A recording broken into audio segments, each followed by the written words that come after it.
Bike Show. My name's Sam McCauley and I'll be your host, and I am joined once again with Up North biker Ash Hall. G'day. And Chris Chippy Ballard. Hello. Ash taking us back to his Australian days there.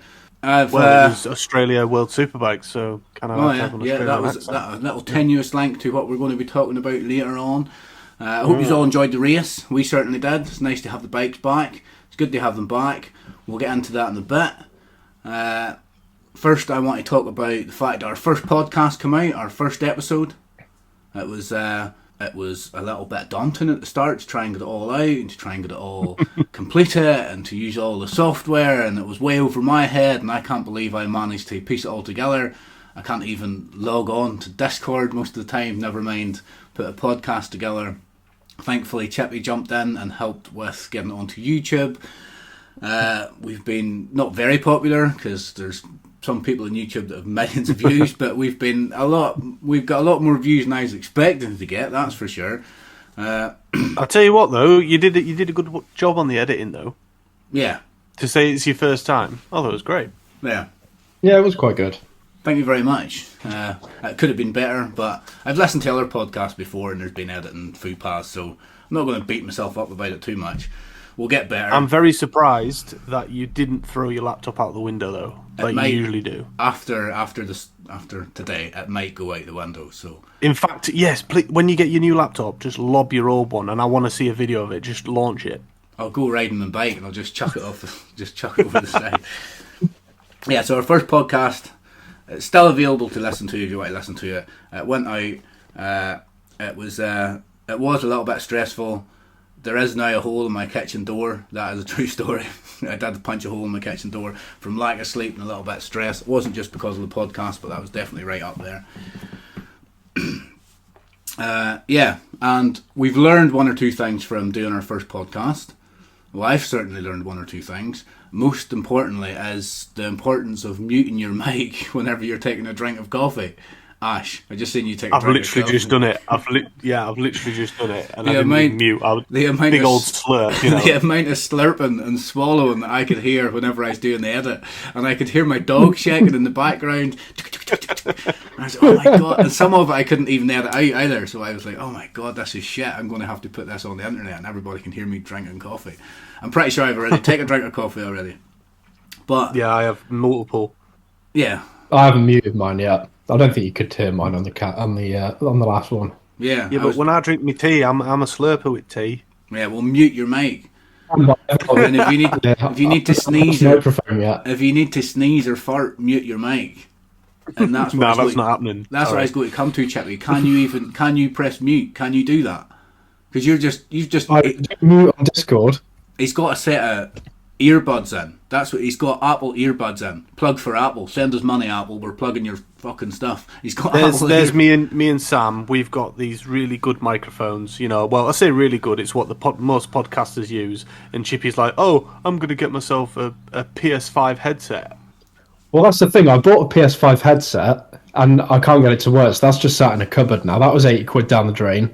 So I've gone back to my AirPods, yeah, and I've ordered a microphone which is arriving today, but it's not arrived in time to do the podcast, so you're going to have to go through my laptop again. But it means I don't have to mute my microphone when I slurp my tea now, because it doesn't pick it up. I'll forget to mute my microphone. I know I will. I will as well, yeah. Definitely will. But then when it comes to technology and Chippy's microphone being absolutely naff, your laptop is just unbelievable. It's almost unmanageable. So bad. You need to stop shoveling coal into that. It's thing. About 11. It's about 11 years old. It's so bad. It's the worst.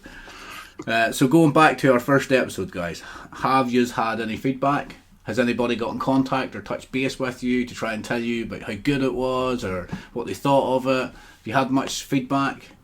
I had a bit, mainly from friends and family, being nice, but I think they're being polite. But my missus was a bit critical, but I think it was more of how it was structured, but it wasn't really any constructive feedback. It was just, I think you should have done it like this. I think you should have done it like that. And your like, missus, well, no, sort of for a reason. Your missus was critical because you told her you work really hard in the night shift, and then that's why you can't do any housework. But then you told us on the podcast that you get to sleep, and you're using it as an excuse to not do anything.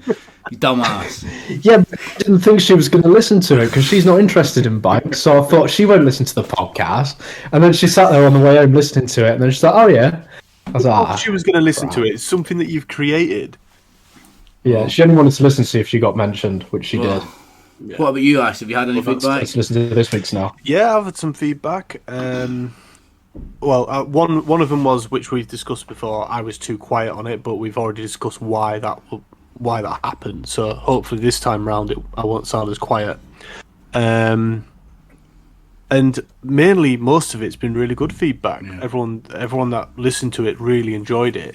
Obviously, family, they've listened to it. My mum, she straight away, she was like, "Oh, I wanted to put a comment on YouTube," and I was like, "Well, if you want to put a comment on YouTube, go for it."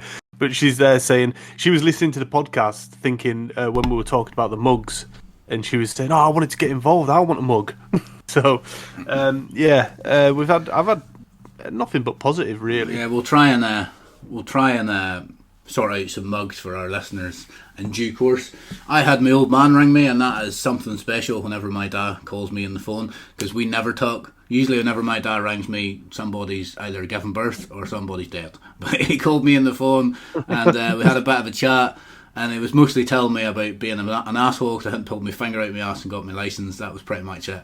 But yeah, getting a phone call from my dad, I was like, this is definitely something if he's calling me. But we got some actual feedback in terms of a message. Dan Crone sent us a message. Well done with the podcast, had a listen, all went really well, sounded fairly professional considering it was your first one. Keep up the good work, looking forward to more. And he also sent us a question. Well, I responded with, if you have any other feedback or if you'd like to ask a question, feel free, because we want our listeners to get involved. So, yeah, he has sent us a question, and he said, would love to hear a debate on the iconic livery designs. What springs to mind for everyone? For me, it's the Repsol Honda and the Yamaha of Kenny Roberts back in the day, the speed block design. So, what's your favourite, I don't know if I'm pronouncing that right, livery design? What's your favourite bike design that's on the paddocks? It doesn't specify any particular paddock or any particular championship, so I'm just thinking wide ballpark here. What's your favourite design for bikes? Racing bikes. So mine, racing. Is this any racing over any era? Yeah, let's go for that. We'll narrow it down in a bit, but let's just go for that now. Honestly, my favourite has to, I know we've discussed this a little bit, but my favourite has to be Joey Dunlop's Honda SP1 with the Vimto livery. It's iconic. It's my favourite bike, so I have to choose that one. Yeah, Chippy, what's yours? Road racing livery. The 2006 Camel Yamaha with Rossi and Colin Edwards on it. I'm surprised you picked that one. I'm surprised you picked Valentino Rossi, to be honest. I need to get this out there, right? I don't dislike Rossi. I love Rossi. I just like Marc Marquez, but because I like Marc Marquez, everybody automatically thinks I hate Rossi. I don't hate Rossi. I love Rossi. Oh, well, my favourite... Yeah, Rossi, if you're listening, Chippy, you have his love. My favourite is... I'm going with the Joey Dunlop theme as well, but there's a lot of riders have been on it. But it's the RC45 Castrol Honda, iconic green and red colours. It was in the World Superbikes in like 1997. It was in the World Superbikes for a few times, like 1997. And Joey Dunlop was riding on it. Philip McCullen was riding on it. I think Carl Fogarty might even have rid with that. And, what is your favourite one at the minute? Favourite one at the minute. Chippy's going to hate me because I'm going to choose the same one as him. I've always loved the Repsol Honda in MotoGP. It's just such a legendary colour scheme. I love it. Yeah, I knew you were going to say that because you were talking about it yesterday. But I think it's disgusting. I hate it. I'm not just saying that to try and be controversial, to try and get some sort of argument in the pod. I genuinely don't like it. Now, I get it's iconic. If somebody's got a replica and they ride down the road, you notice it, you know exactly what it is, you know the riders that's been on it. It is iconic and it'll always stay in my memory. But it's disgusting. It's horrible. It looks like my daughter has spilt paint all over the floor. It looks like somebody just went, that'll fucking do. Throw paint on it, that'll do. There's like no rhyme or reason to it. It's horrible. Well, that's your opinion, sir. That is my opinion. But... Chippy, is yours Repsol as well? It is. Well, to be honest, I don't think there's that many nice ones in any paddock at the minute, really. None that I think are going to be iconic in a few years. So I think it's just Repsol Honda, and that's always the best one long term. The one I liked recently, it's iconic. The one I liked recently, but I think you had to go back to 2021, was VR46 Sky Team. I think it looked really neat and tidy. The sort of nice.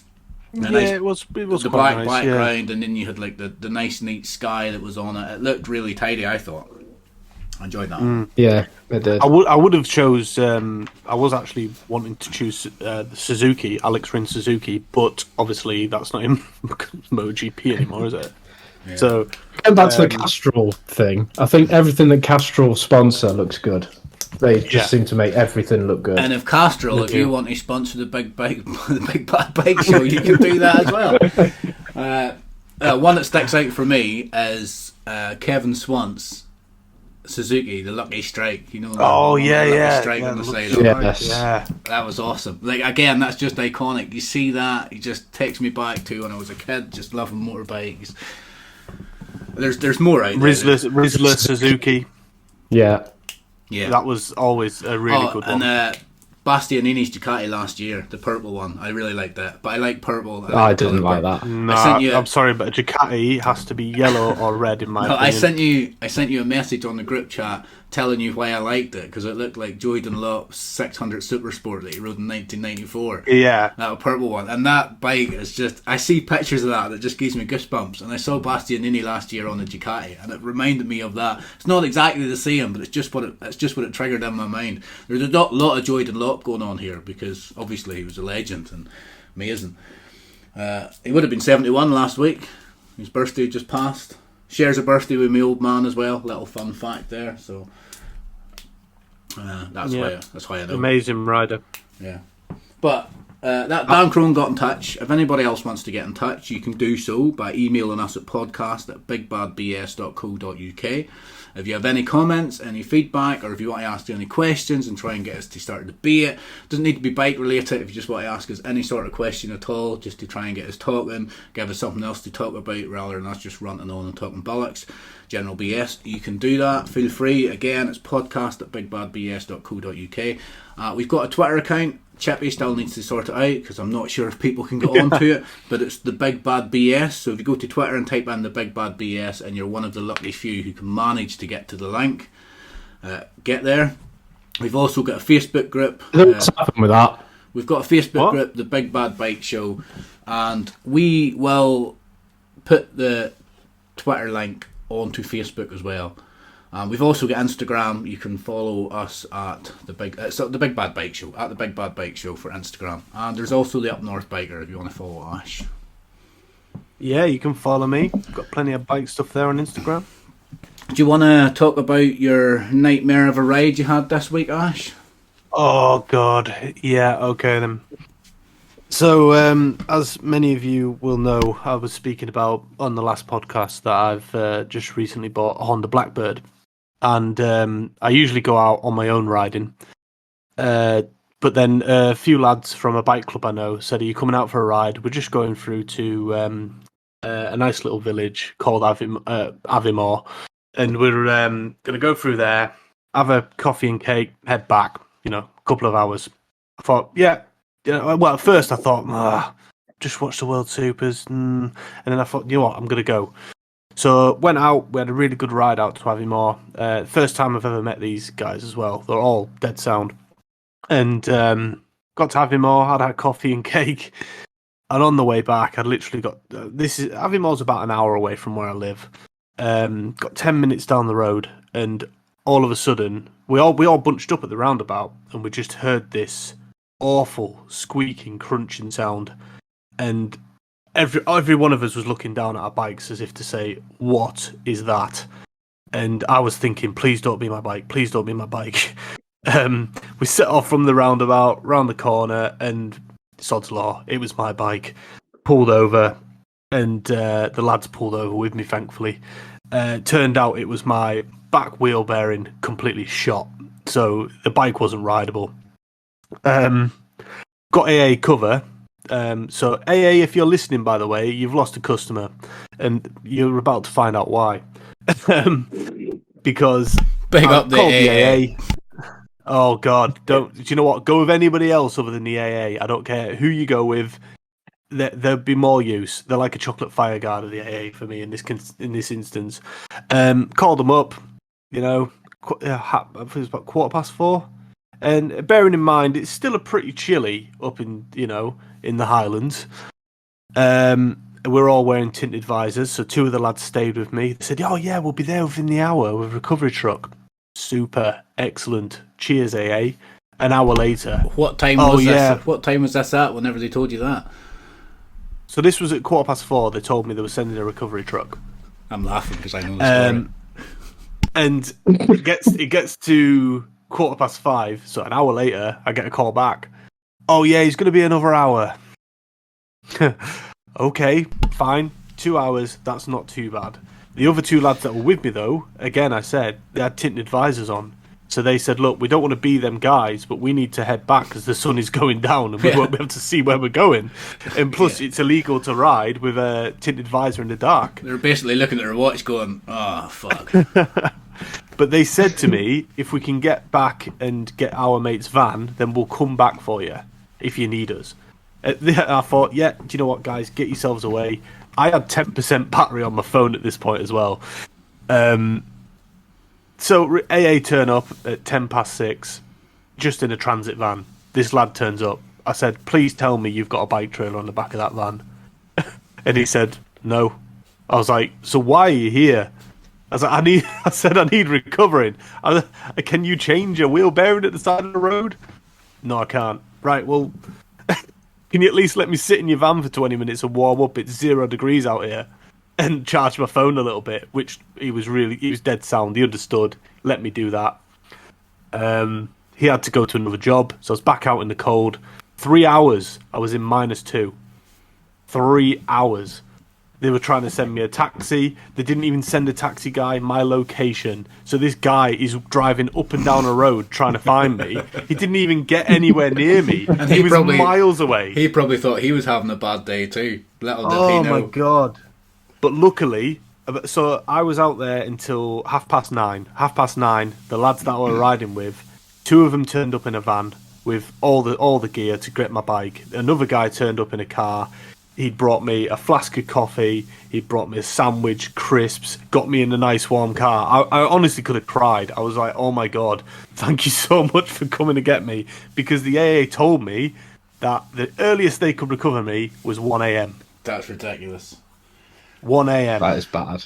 And do you know that AA consider themselves the 4th emergency service? You've got fire, police, ambulance, then the AA. Well, if you're listening, AA, you're absolutely shite. And the only good thing about the whole thing, even though I was freezing, was when I was sat there on the barrier at the side of the road. I was looking up at the stars, and all of a sudden, the northern lights tore through the sky in front of my eyes, which was absolutely amazing. Which makes you think, Ash, maybe everything happens for a reason and you were just supposed to be there that night. No, it happened because it's just me. Everything happens to me. Well, I just want to balance the anyway, playing field. There's my little rant. I just want to balance the playing field a little bit and just mention that I've needed the AA a couple of times and their service has always been good for me. But obviously you've lost a customer with Ash, but that's what you get when you live in the Highlands. Fuck off. Oh! I got an email, so I complained, and I got an email back. They've offered me £50 in a cheque. Cool. Is it a rubber cheque? That's good. Quid. That's good, is it? Well, it's better than nothing. That's absolutely shite. It's like a year's subscription. It's like a 3-year subscription, is it not? No, a subscription is £14 a month. No, right, so you got a few months for free. You got a few months. I'm taking the check. I'm cancelling my service. I'll go with somebody else. Yeah, others are available. There's my bike. I had a bit of a nightmare ride myself, but mine was not because mine was partly due negligence. To negligence. Let's just say, and people are going to listen to this and they're just going to think I'm an idiot. So I've not been on my bike all winter. I've just had it sitting outside with a cover on it. And my old man told me, get one of them trickle feeds, get one of them little trickle battery power things. And I always said, I'm going to get one. And hey ho, I didn't get one. I didn't pull my finger out of my proverbial fucking ass, and I didn't get one. And so I had an MOT booked, because last week I told you I didn't have an MOT, so I was going to get my MOT. Went to start the bike. I'm about half an hour away from the MOT. From my house, and I go to start the bike and there's just nothing, and I'm like, oh fuck, my bike's not going to start. So one of the things that's put me off buying a bike and getting my license is because you inevitably have to ride around in a 125 with L plates on, and the older you get, the sort of more you've got this stigma of being an older guy with a 125 and L plates on. It kind of looks like a midlife crisis. But then the longer you put it off, you're only going to get older and older until you're almost 40 and you think, I'm going to pull my finger out.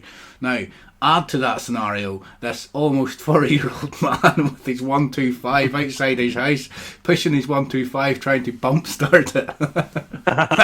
Like, midlife crisis was definitely on the forefront. But I eventually got my bike started, but I was at the end of the road just as it started, and it kind of went away from me as a car was coming. I had to squeeze on my brakes and my clutch to try and get stopped. And I just was like, oh my god, this is horrible. And I hadn't read it in months, so it was almost like relearning how to ride it all over again. Got on down the roads, got into the middle of town, going through town. And there was a set of traffic lights, and it was like a comedy. I got to the traffic lights, and then I stalled my bike, and I was like, oh, for fuck's sake. Luckily, it started without me having to bump it again, but it started, and just as I took off, it was getting closer and closer, and then the lights went red, and I just gunned it, and I was like, wee! And the way I went, and I kind of just waved at the traffic behind me, like, sorry! And he'd been sitting there for ages behind me while I fumbled with my bike, trying to get it started again. Oh, it was a nightmare. And then I got it to the MOT centre, and the guys it passed its MOT, but they picked it apart. They were like, your tyres will have done if they're like, your tyres are too flat. Yeah, cheers. We'll pump them up. Like, your left rear indicator's hanging out. And I was like, yeah, cool. Can you put it back in again? Yeah, we can do that. And they're like, oh, your bike will pass MOT, but it's not in a good way. And I'm like, well, that's why I brought it to a garage, mate, because you're going to make it good for me. But yeah, I had a bit of a nightmare ride myself, but it didn't sound anywhere as bad as yours, that's for sure. When you were explaining it, like, all I could think of, I don't know if you've ever watched the comedy Some Mothers Do Have Them with Frank Spencer. Yeah. There's an episode where he's a delivery driver on a 125 and he goes through a construction site. It's one of the funniest things I've ever seen, and that's all I can imagine with you on that bike, being just Frank Spencer. Yeah, you know my attitude though. It's usually just I didn't really care. I'll just bumble on and get on with it. Your attitude is the same as Chippy's. I'll just pay a man to do it. Well, I don't know what I'm doing. Is that politically correct? Sometimes I'll pay a person. Sometimes I pay a woman to do it. Jokes. Well, that's why I go out and work. I go out and work so I can make money, so I can pay for things to happen. I don't know what I do with motorbikes. I pay somebody else to do it for me. You're just a tight. Well, if you just learn to do it yourself, I'm not tight. If I learn to do it myself, you are. If I learn to do it myself, explained. Go ahead. As I've explained, you two, you're really good with your words, you little intellectuals, but you ain't practical. I have never been called an intellectual before. And I'm good with words and grammar. Yeah, but you can't fix kitchen sink, can you? I put a shelf in my kitchen, and I sent you a picture of it. It's falling down. It's not falling down, and it's still up. And I put a fucking cat flap on my back door as well, and the cat's still alive. I've done lots of practical things by myself. I do lots of things by myself. Yes, because you still have your cat. Yeah, I still have my cat. But yeah, riding my bike the other day, I hadn't read it in ages. I've been out on it a few times since, and I've got to grips with it again. But riding it the other day, because I hadn't read it in months, and it really did take me a bit of time to get used to it again. I'm sure seasoned riders probably don't have that. They probably just get on their bike and they feel comfortable with it straight away. But for me, riding that bike made me really appreciate all the guys who are taking themselves to the grid at the weekends to go racing. It made me really appreciate what they're doing, because I know last week and moving forward, we might sound like we're being a little bit critical of riders and saying we don't think he's or she's going to do much. We don't think they'll be very good, and it kind of raises the question, like, what gives me the authority to say that about somebody? But at the end of the day, we're just fans trying to base our opinion. But yeah, after that ride the other day, it gave me a lot of appreciation for what they're actually doing, because everybody that takes themselves to the grid, whether it be World Superbikes, World Supersport, MotoGP, or even like road racing, or even club level, anybody that takes themselves to the grid to go racing around, they're amazing riders. They're fantastic, and I hold my hands up to them. Yeah, but I mean, even if I haven't ridden in a while, it does take some getting used to. Like, when I got that BlackBird, the bike I had before was a 300, so I got on it, started it up to literally just ride it into the garage. I nearly put it through the freaking garage door. Because it was just like, it was just instant power. I was like, what the fuck? It does take some getting used to. Yeah, if anybody else has a nightmare ride that they want to share with us, or any sort of riding experience, or getting broke down, or if they want to, big up the riding community around where they're at, who's helped them out, or any sort of story at all that you think would be good in this show, just email us at podcast@bigbadbs.co.uk. Just send us an email, tell us your story, we'll read it out on the show, we'll give you a mention, yeah, we look forward to it, because, like we said, we want to build a community. We want everybody to get involved, and we'll move into where we actually started this podcast, looking at the bikes that happened at the weekend. Will watched it. It was very good racing at the weekend. I'll admit, I'll be honest, I tried to record them all because I wasn't staying up until 2 a.m. to watch them, and I thought I had recorded the Supersport, and when I turned the Supersport on, it started with only 4 laps remaining, and I was like, you bastard. So I did see the end of the first Supersport race, but you guys are going to have to talk me through it, because I didn't watch it, all of it. Well, when you say talk you through it, I'm not going to give you every little detail, but it was wet. I want every little detail. Wet. Yeah, I know it was wet. There was a red flag. Was that it was because of the rain? Well, the race was on. Someone had a crash. Yeah. If I remember rightly, they all came back in, and then they kept going back out. Was this the race where they kept going back out and they kept doing sighting laps and? They kept sighting laps, and then they ended up changing tyres, then changing back tyres, and the laps just kept getting shorter and shorter. So it was supposed to be carry on as a 14-lap race, and it ended up being like 11 or something, didn't it? But it was really, really good. It was really good. Trying to deal with the conditions, though. Imagine being clerk of the course, or like a course steward, and trying to make decisions and trying to deal with that. It was an absolute cluster, but it was all because of the weather. It was so intermittent, and usually at Phillip Island it's not too bad that time of year. But for some reason it was just all over the place. Yeah, it has had a few spells of rain now and again. You go to Australia and you think it's going to be sunny. What the fuck's going on, Australia? Stop raining. When I went to Australia, I thought it was going to be red dust everywhere. I landed in Melbourne and it was absolutely pissing down with rain. Yeah, me too. I was like, I landed. All I did, I took shorts and t-shirt. That's all I took. I got there, it was like 7 degrees. I was freezing. I landed. I had to go straight to a shop and buy a lot of clothes. I landed in Sydney. Same thing. I had a set of 3/4 lengths on. I was walking up and down the street. You could literally smell Qantas off me. Like everybody could just smell the plane. Like, this guy's not from around here. I was like, walking around waving at him. But the race, back to the race, it was a good result for John McPhee. Honestly, like John McPhee, it was his first race in the wet, and I'll be honest, from obviously last week's show as well, I thought John McPhee's not going to do a lot.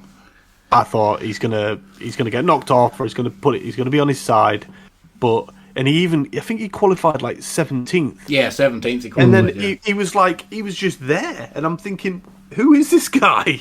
He did so well. Whenever I did actually turn on and tune in, he was in second place, and I seen the he weather. Squeezed into first as well. Yeah, you were saying that. I seen the weather, I seen the rain, I seen John McPhee in second. Obviously, we know that if it hadn't have been raining, he wouldn't have been up there. But but it was raining, and everybody else has to deal with the conditions, and he dealt with it a lot better than other riders, obviously. And like they say, it makes it a level playing field whenever the rain comes out, because like all your electronics or all your setup in your bike just goes out the window, and it's just who can hold on and who's got the biggest balls to ride around the fastest. He's got 2 big Scottish balls by the looks of it. Well, I hope he can keep it up. I hope that gives him some confidence and he can move forward and do well in the championship, because I'd like to see it. I'd like to see him doing well. We just want rain every week now. Yeah. No, it's too much messing about with the rain. I hate it when but the Brits do well in the rain. Taz Mackenzie did well. He finished like 5th, didn't he? Yeah. Taz Mackenzie did do really well, yeah. So who won the race? It was at Belega, wasn't it? But yeah, I don't it know was. Nicolo Belega. He won both Supersport races for Ducati. Did anybody have him down as their title hope? Well, we never actually said World Supersport. No, we didn't do World Supersport. Did we not do World Supersport? Oh, we'll go Belega. No, because you said in the podcast, you said, we won't do World Supersport because we're doing MotoGP, Moto2, Moto3, and World Super, so we'll leave Supersport out. All right, well, I'm going Belega. So I have listened to the podcast back about 7 times, so I know it pretty much word for word. That's why our views are so good. It's just because Ash keep listening to it. Yeah, that's why we get so listen to it. We've only got about 5 I even views. I listened to it as well on the way to Yorkshire as well. Well, I had to listen to it when I was editing it. So sad. I can't say that word properly. Editing it, whenever I was doing the edit, I had to listen to it, and then after that, I was like, I do not want to listen to this again. Just get it on YouTube, get it out of my face. What about the World Superbikes? Just stay up to watch World it? Superbikes. Or did you Nah, record it? I did the same as you. I watched it on Discovery Plus. I think Chippy did the same, didn't you? Yeah, I watched it the next morning. Yeah, Ash, you were really excited. You kept texting me, sending me messages, or sending us messages about how good this race is and can't wait to talk about it. Well, I know. I was like, come on, can you hurry up and watch it so I can chat about it? Because everybody does that. We've got this rule where we're not allowed to talk about the race until everyone's watched it because Chippy's a little bitch about it. So yeah, because I don't want to know the result. And if you're like, oh, it's a class race, then it just ruins it. No. So on the World Supers though, can I just say, Jonathan Ray was amazing. Yeah. For anybody that didn't watch it, he got water in his electronics on the Kawasaki, which actually deactivated his quick shifter, and but the traction control was still working, but that works in coordinates with the quick shifter. What a quick shifter does is it eliminates the use of having to use your clutch lever to pull it in every time. You can just blip up and down as much as you like. So he was able to stick with Alvaro Bautista by actually just normal classic shifting. You could see what he was doing. You could see his right hand on the throttle going back and forward every time. Yeah, you could see him shutting off the throttle, changing the gear. But the problem was the traction control was still trying. It was trying to fight with him because it's designed to work with the quick shifter. Yeah. So he's there doing his own thing, and the back wheel's thinking, "What the hell are you doing?" But then the fact that he was able to keep up with him was amazing. But then you watch race 2. He would have won that. No, you watch race 2. If you watch race 2 when it's dry, and you see that he struggled to stick up with the leaders, and he was falling back, you think, even with water and the electronics, was it still better for him to have rain where he could finish second? Because if it had been a dry race, would he even have got second? Would have been back in 6th or 7th again? Maybe. So maybe even though he had problems, it still maybe was like a. But that type of skill, you can't teach someone. It's just experience. Yeah, well, he'd have won that if his electronics were working. Yeah, if his electronics would have worked, definitely. And if the rain, if his electronics would have been working, he would have won it. But what I'm saying is, if it had been a dry race, he wouldn't have won it. Yeah. So even though you say the rain helped him win, it was also the rain get into the electronics, and you might think, well, a dry race, he would have won it. I don't think he would have won it with a dry race. I think race 2 showed us like there was no rain in race 2. Race 2 gave us an opportunity to see just how far ahead the Ducatis are, and fuck me, they're far ahead. They're miles ahead. Like the bikes are incredible. I don't want to go as far as say it because it's silly, but I almost feel like I could win a fucking championship in the Ducati. It was it was phenomenal. Obviously not. I'd be like, go from his YBR 125 to a Panigale. I'd be like Ash. I'd be putting it through the garage door. That's what I'd do. On a V4, just like, yeah, I'm gonna win, boys. But he won them YouTube videos flying the bike going mad. No, but they are crazy and seeing fast. They really are. Yeah, I'm bored of Ducati because the thing is, it doesn't take any skill to be fast in a straight line. Any rider, you can stick them on Ducati and they can be fast in a straight line. It just annoys me. I'm just bored of Ducati. Yeah, there's always going to be one team that's got the best bike, but they are so far ahead. Didn't they finish like 10 seconds ahead of the next manufacturer? Yeah, I believe it was. Yeah. But you know who just so far ahead. Do you know who didn't do as well as I thought they were going to do? Petrucci. I know it's only his first World Superbike race, but you watch a few years ago whenever Bautista came from MotoGP into World Superbikes, he jumped in that Ducati and he just destroyed everybody in his first race. And it was maybe naive of me, but I thought Petrucci was going to jump in the Ducati, and I thought he was going to be Bautista's biggest rival on the track, to be honest. But he was obviously the first day there was rain, so that might have changed things. But even when it was dry, Petrucci was like nowhere to be seen when it came to like at the front. I was very surprised by that. I was expecting more of a challenge from him. Yeah. But hopefully he'll get there, because he's my prediction for the year. Hopefully he can get to grips with the bike and work with the team and sort his bike out and get up the front, because I think it'd be a lot better because even though the Ducatis are far ahead, Bautista seems to be the one that's even farther ahead of everybody. It's just going to be boring. Yeah, he's checking out every time, isn't he, really? But to be honest, I wasn't complaining whenever Johnny Ray was winning 6 titles in a row. No. So we can't can't really say anything bad about Bautista. He's just a phenomenal rider on a phenomenal bike. So I tell you what, though, Tom Sykes had an absolute mare. I know. Like it just kept breaking down. He's on that Pachetti. Was it Pachetti Kawasaki he's on? Yeah, something like that. It just kept breaking down, and I felt so sorry for him. 3 times. Yeah, broke down 3 times, then crashed in the last race. Every race, it was like, oh, Tom Sykes has gone into the pits, and it wasn't even that long. No. It didn't even seem that long into the race. It was like 9 or 10 laps, and he was in the pits. Yeah, in the pits. But then the other Kawasaki, who was riding the other Kawasaki? Lowe's. Pachetti. Yeah, and the Pachetti one. That bike was fine. I know that one was fine, but obviously, Tom Sykes just had an absolute mare, and I feel really sorry for him. Yeah, I felt really sorry for Tom Sykes. I felt sorry for him too, because I know we mentioned last week that we didn't think he was going to do much in terms of the season. We didn't think he was going to do much. I still thought he would have been, maybe like I thought he'd been riding with the best of the rest. You know what I mean? I expected him to be like at some point in the race, maybe to be challenging for like 6th, 7th, 8th. At some point, but then you got technical issues, haven't you? But then to see him every race going out, and then whenever he did crash in the 3rd race, that it wasn't even his fault, really. Like, he must have been so pissed off. You imagine his head would have went, how frustrated he must have been going out race 2, but it's, if you count the sprint race 3, going out and just again knowing that there's been a problem, and his head just went, I imagine. Yeah, I mean, I don't want him to become like the John McPhee of Moto3 in World Supers. Yeah, I really don't want that to happen. But terrible bike, frustrated, crashing all the time. Well, I don't know. Obviously, the bike was technically bad, but I think he'll do better on that Kawasaki than he would ever have done on the BMW. And the other Kawasaki rider was Koenig. Well, he had no problems. Well, he didn't finish the first race. So he must have had some problems.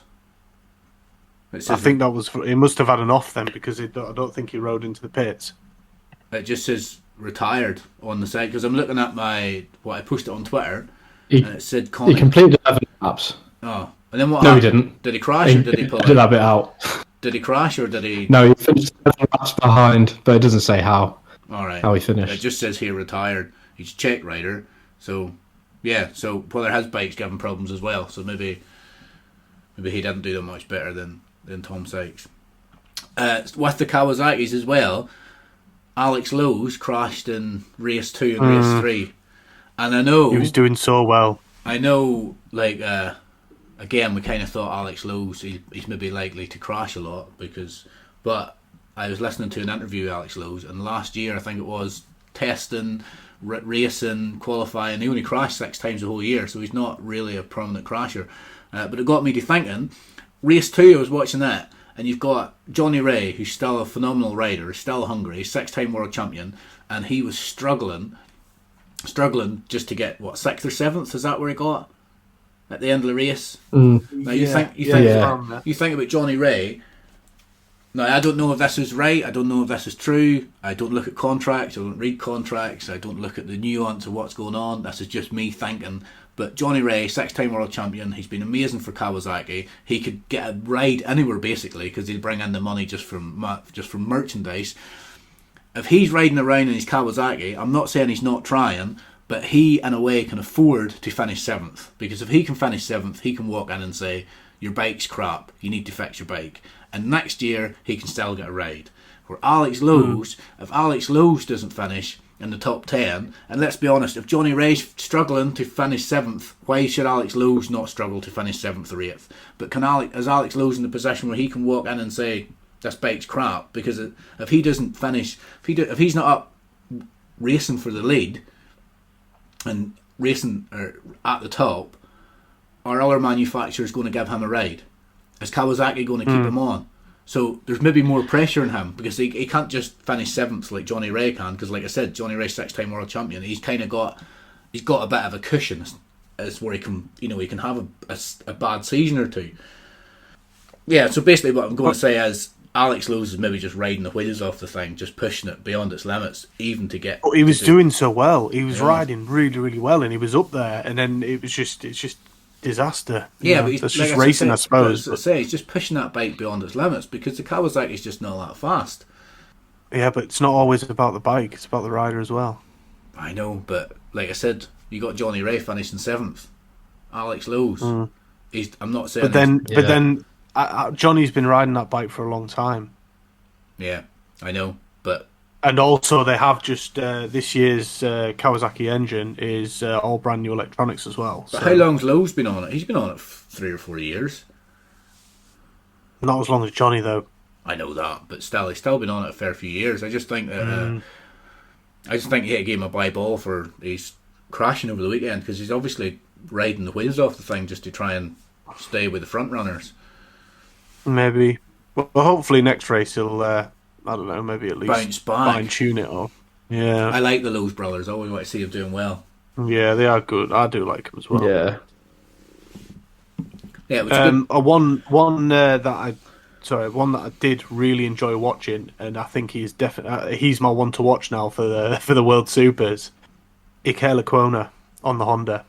Mm-hmm. Number 7. He is hungry on that Honda. Yeah, but I don't think he can do much with the Honda. I don't know. Do you know what? I really enjoyed watching him because he was just pushing that Honda as far as he could, and he was keeping up with the rest of the pack. Yeah, but you're never. I really enjoyed watching him. Unless it rains, I can't see him even winning a race in a Honda. The last person to do anything really in a Honda was Johnny Ray. There was it Sylvain Guintoli? Did he win a championship? Then he went to the Honda and just went backwards because he was on the Honda. Bautista, he won. He did all right in Ducati, and then he went to the Honda, and again just went backwards. If Lecuona can get something out of it, I just thought he was right. Just the way he was riding, I thought he was really, really good, and I enjoyed watching him. Yeah. And I hope he does do better. I do. So do I. I like the Honda. Yeah, we'll keep an eye out for him when it comes to Honda. We'll keep an eye out for him and see how he's getting on. Anything else to take from the weekend's race? Anything else you enjoyed? Oh, do you know what I did enjoy about the weekend's race? Do you know what I did enjoy? When I first turned on the World Superbike and there splat in front of me in the big yellow cart was a food cart that said baked potatoes on it. Baked potato. Yeah, sent me it's jacket potatoes. Everybody knows you even sent me a message. Sam. At least Australian. when I first met Sam, I was scared of him, and this is like the first memory I've got is him having a rant about jacket potatoes. Who was he having the rant with? Just himself. He was just there shouting about baked potatoes and jacket potatoes, and I was like, "This guy's off his head. I am scared of him." The first time I met Sam, he moved in next door to me. I went into the garden, and he's balancing a chair on his chin. I've never met the guy. He's in the garden, walking up and down with a chair balancing on his chin. Next thing I know, I go in to get a beer to hand it over the fence to him to sort of say hello. And he's doing a handstand across the garden, walking on his hands. Like, who is this guy? You got to entertain the kids somehow, man. But then I noticed he had a Valentino Rossi Yamaha T-shirt on, and I was like, "Oh, do you drink beer?" And it was like, "Yeah." I was like, "We're gonna get on just fine." Yeah, I've been getting on ever since. Just bikes and beer. Well, I can't wait for the MotoGP to start. The World Superbikes is good. I mean, and when I good. seen that post, about Danny Pedrosa, 26 days, I was like, "Oh, Danny Pedrosa." Yeah, I know he's on a KTM and he's just obviously a wild card, but I can't wait to see him back on the track. Yeah. Before we go into the next race coming up, do you want to give us a little lowdown on the news, Chippy? Yeah, Chippy, let's do some bongs. Okay. I think give us a bong. Do you have to Bong. get a bong? Yeah, well, it's our thing. If you get me a bong sorted on the little sound thing, then you won't have to do them. No, but until but then, if I get a bong sorted, it means I'm going to have to do the edit and put a bong in every time before you start telling a news story. And I'll have to cut it and clip it and stick it in. Fuck that. You edit give it, us a bong then. I have to do that. I'll give you a bong. Right. Honda will have to wait until the Indonesian round of the World Supersport to find out if any points they won at Phillip Island and Mandalika will count. Due to logistical and customs issues, Honda could be at risk of losing any World Supersport points scored at both Phillip Island and Mandalika after failing to present its engine and other parts before the homologation deadline. I can't say that word. I never heard of that word before this weekend. No, I always thought it was scrutineering, but maybe that's something different. Yeah, well, I would have thought it would be scrutineering. Yeah. Anyway, the FIM granted a waiver to allow them to compete in World Supersport once all the other manufacturers agreed. So all the other And I think manufacturers, that's quite well. all the other manufacturers have agreed. Then they let them race, but they're still Yes. But they So I still. think Taz finished fifth. But they still. Taz McKenzie finished fifth. He was 20 kilometres an hour down on everybody else. But they still might take points off them. If it doesn't get sorted before the deadline, apparently those points all scored right, when The so it counts. manufacturers have all agreed. Yeah, then but they shouldn't even be talking about. No, taking but what points they've off agreed, is you've now got a deadline to get it sorted, and if you don't get it sorted, them. Oh yeah, fair enough. Yeah. So I think they're saying if you don't get it sorted by this point, you're taking the piss. Well, they will do Yeah. that, won't they? I mean, Costa will. Well, they're not going to want to lose them points. No. Yeah, that homologation, I'd never heard of that until the weekend. Then it was all like, oh, homologation, Johnny Ray and his homologation, fucking hell. And now it's like a buzzword going around the paddock. Maybe they have said it before and I've just never picked up on it, but it's like one of them new words. It's like when you first heard about an epidemiologist. Fuck, let's not go there. Jesus. Right, bong. Right. The Motorcycle Union of Ireland Ulster Centre has set up a GoFundMe page to try and raise funds to pay for the insurance costs that we covered last week. They're asking fans to dig deep to help them save the road racing season. So far, people have donated almost £88,000 toward the £300,000 goal. Yeah. Yeah. And so I'm going to put on the group later on. Yeah, once this has been sent out. Yeah, we'll put that onto our Twitter, Facebook. We'll put it out there. Please dig deep, give money, try and get the racing going in Northern Ireland. It annoys me that it's come to this. It's annoying because what other sport we talked about this last week. Other sports you pay to go and watch the sport, and that contributes to funding the sport, and you don't necessarily have to pay anything to go and watch road racing. But you can't do that year in year out. We can't do that. We can't put together £300,000 and then next year be like, all right, put your hands in your pockets again and let's try and get the racing going. At some point, somebody, an investor or the government or somebody's going to have to step in and try and sort something out. It's a popular sport in Northern Ireland. If they want to go down the road of getting rid of road racing, then fucking sort out the tracks. Sort out fucking Mandela Park or Bishop's Court or whatever. Extend them, make them better tracks to try and attract Like, imagine MotoGP coming to Ireland. That would be fucking class. But nothing like that's ever going to happen unless you fix the track up. But I know the argument is we're not going to invest in that because you like road racing so much. But if you're not going to fucking invest in road racing, then invest in a track. Anyway, I could do a whole podcast. Yeah, well, this podcast is clean. I didn't know what I didn't know what I was doing last week. I just had clean and put it in Apple Podcast. Sorry, Apple Podcast, may have offended people. This one won't be clean. Obviously not. Yeah, I could do a whole podcast on how I feel about the Irish road racing and.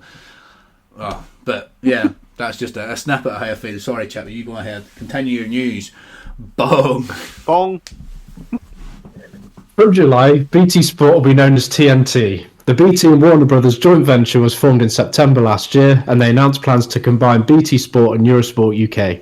BT Sport subscribers already have free access to Discovery Plus, which gives them the ability to stream Eurosport live and catch up on any Eurosport programmes you might have missed.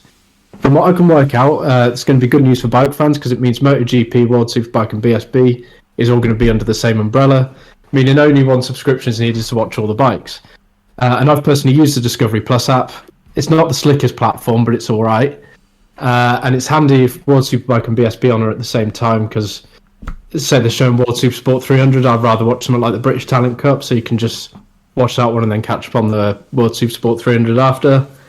I think it's quite good. It's quite good news, I think. It's literally just a name change from BT to TNT, and I'm guessing Eurosport to TNT as well. Yeah, it's basically going to be your motorbike app, isn't it? That's it. If you're with EE, they're also partnered with BT, so you can get some good deals. I was with BT and I managed to get a good deal on my EE, but Ash needed some way of watching the bikes to do this podcast, and he's with EE, and you got some sort of deal to watch BT and Eurosport and everything. I did, but they messed me about. Here we go again. Poor Ash getting messed about by somebody. AA messed me around. BT or EE, whoever messed me. Them. Poor Ash. Tries to make up these excuses. Look, I'm from Yorkshire. I like to get a good deal. All right, it's how it is. It's how we are. How much? To watch MotoGP, World Superbikes, British Superbikes, and you get all like the football and everything on it as well. You get the boxing, whatever else. I hardly ever get Leeds play on there, so Leeds is on Sky. Leeds wants to watch them. But anyway, there's a reason. That's another story. Anyway, let's not talk about football. People will be cursing as we start talking about football. Do you have any more news? You've seen them even less when they're relegated. One more. Bong. Right. Something I missed last week was Michael Laverty's Vision Track Racing team will gain rotated MotoGP backing in the 2023 European Talent Cup. The team will continue to field 2022 British Talent Cup champion Johnny Garness in the class. He will also be trying to defend his title in the British Talent Cup in 2023. His European Talent Cup teammate will be Casey O'Gorman, who was a 2021 British Talent Cup champion. He's already been promoted into the Red Bull Rookies as a Dorna selected rider and finished last season in 8th. What this basically means is a link for Johnny Garness to go from European Talent Cup to Red Bull Rookies in the future. So it is quite a good backing to have. Yeah, that's good. It's just good for the British motorbikes, really. Anything that involves us ending up with a British rider possibly getting to the MotoGP is always a good thing, isn't it? Yeah, all for it. It's nice watching the MotoGP, and I love watching it, but whenever there's a British rider in there, even if you know they're not going to win the championship, when there's a British rider in MotoGP, it just makes it all the better.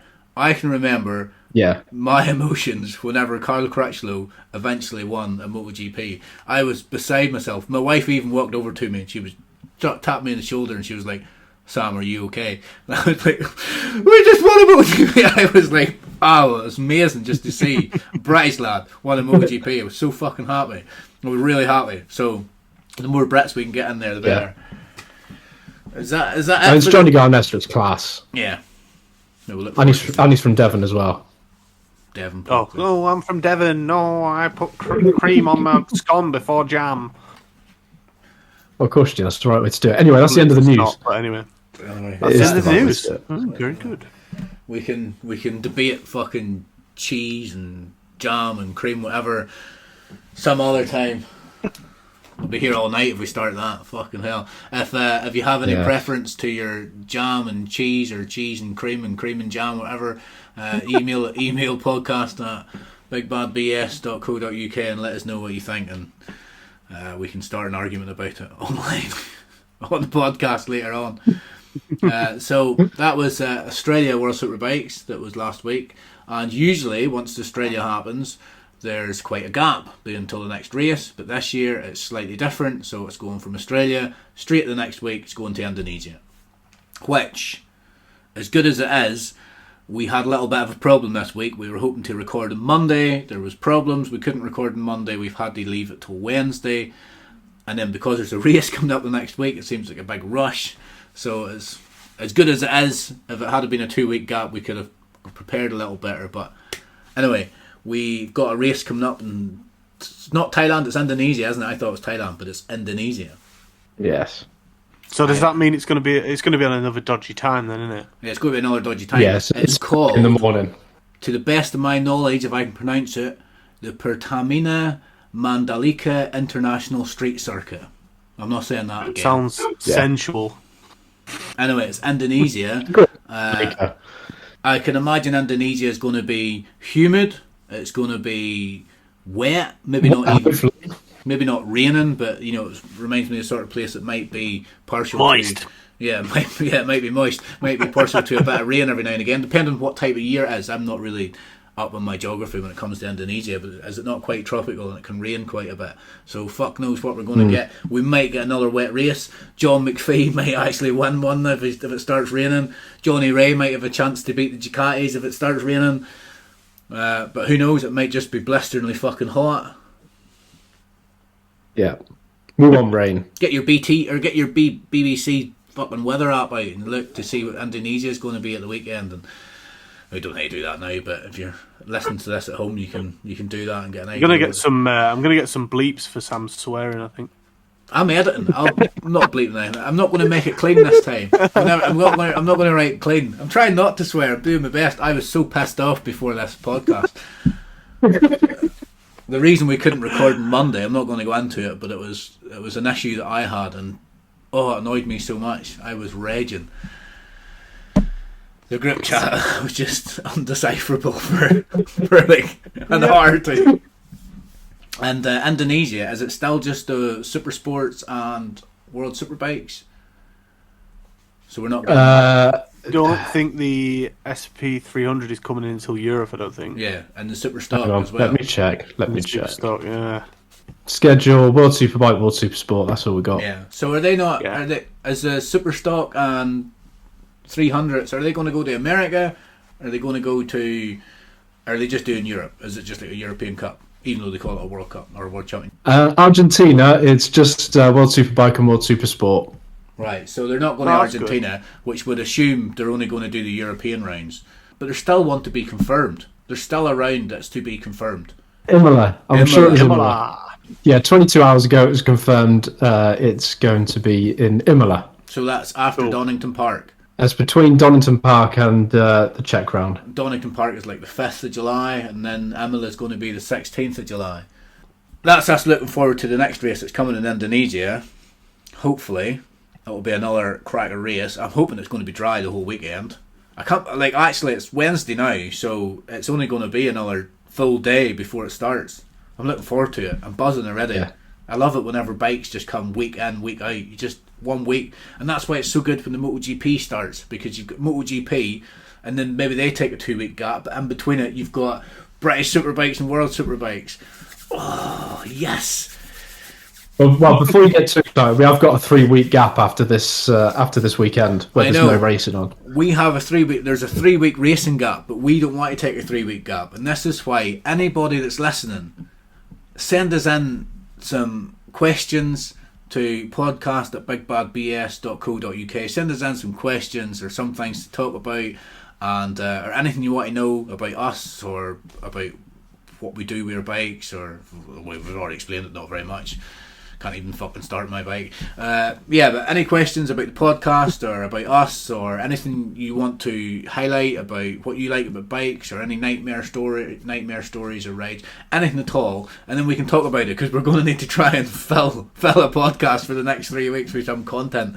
But because we are. Well, if anyone's interested, next podcast I will be doing my review on the Honda CRF 300L and the 300L Rally.